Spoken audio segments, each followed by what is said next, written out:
आत्मा। इस संसार में दृश्यमान सभी कुछ नाशवान है। जिसका जन्म होता है उसका एक दिन मरण भी अवश्य होगा। इसीलिए शरीर प्रत्येक युग में जन्मता मरता रहता है। यह समझकर ज्ञानीजन शरीर के संबंध में मोह नहीं करते, किंतु शरीर में विद्यमान आत्मा अजन्मा, अविनाशी, अक्षर, अव्यय और नित्य है। वह लाख उपाय करके भी नष्ट नहीं किया जा सकता। अज्ञानी शरीर और आत्मा में भेद दृष्टि नहीं रख पाते, इसीलिए दुखी सुखी होते हैं। इसी भ्रम के कारण वे सत्कर्म और सद्धर्म से वंचित भी रह जाते हैं, जबकि किसी भी स्थिति में किसी बात का प्रभाव आत्मा पर नहीं पड़ता। वह पाप लिप्त भी नहीं होता। वह अचल, सनातन, नित्य एक रूप ही रहता है। इस तथ्य को जानने वाला आत्मस्थ पुरुष मोह के कारण कर्तव्य मार्ग से विचलित नहीं होता। उसकी बुद्धि भी स्थिर और अडिग रहती है। निश्चल बुद्धि से किए गए अल्प साधन भी उत्तम फलदायी होते हैं। और दूसरी ओर परमात्मा, लोक वेद में प्रसिद्ध पुरुषोत्तम ही परमात्मा है।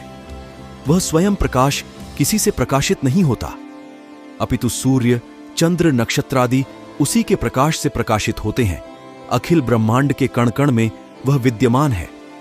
संसार में जो भी सर्वोत्तम सर्वोत्कृष्ट है वह परमात्मा तत्व ही है।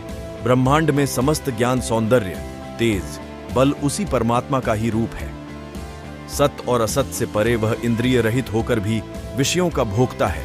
वह संसार में उसी प्रकार पिरोया है जैसे मणियों में सूत्र पिरोया होता है। यद्यपि वह समस्त सृष्टि का कर्ता पोषक है और जीवों के शरीर में भी रहता है, किंतु लिप्त नहीं होता।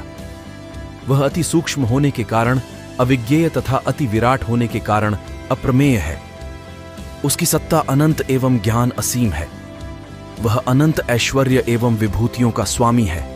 कोई भी भगवत परायण श्रद्धावान व्यक्ति जो उसे मन, बुद्धि, कर्म समर्पित कर अनन्य भक्ति से भजता है, वह उसे प्राप्त कर सकता है। उस परमात्मा की प्राप्ति में मन का अचल स्थापना, नित्य अभ्यास, वैराग्य, फल त्याग आदि सहायक सिद्ध होते हैं। मन इंद्रियों को वश में रखने वाला, दृढ़, निश्चयी, हर्षामर्ष, उद्वेग रहित, जो शीत उष्ण मानापमान, सिद्धि असिद्धि को एक सदृश समझता है, वह आत्मतुष्ट योगी भगवत प्राप्ति में सफल होता है।